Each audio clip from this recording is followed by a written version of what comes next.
এমন দৃশ্য যেন কল্পনার অতীত, হয়তো মানুষের সুদূরতম চিন্তায়ও ছিল না দেখতে হবে এমন দিনও।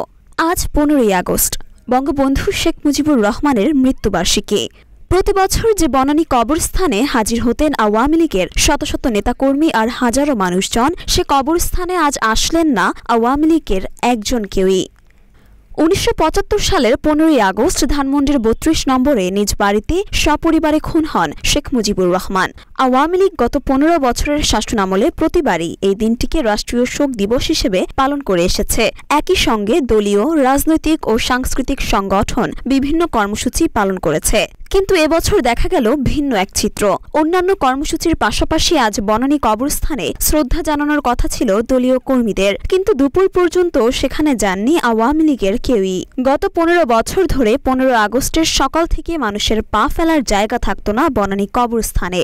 মানুষের ভিড়ে পা ফেলার জায়গা পাওয়া যেত না। আজ সেখানে কেবলই শূন্যতা, যেন খাখা করছে কবরগুলো। অন্যান্য বছর ফুলের ডালার স্তূপ পড়ে যেত, কিন্তু এবার কবরগুলোতে একটিও ফুল নেই। গত 5ই আগস্ট ছাত্র জনতার অভ্যুত্থানে পদত্যাগ করে দেশ ছাড়েন সাবেক প্রধানমন্ত্রী শেখ হাসিনা। আওয়ামী লীগ সরকারের পতনের পর অন্তর্বর্তী সরকার গতকাল বুধবার 15ই আগস্টের জাতীয় শোক দিবসের সাধারণ ছুটি বাতিল করে। মরিয়ম মিম, ঢাকা পোস্ট।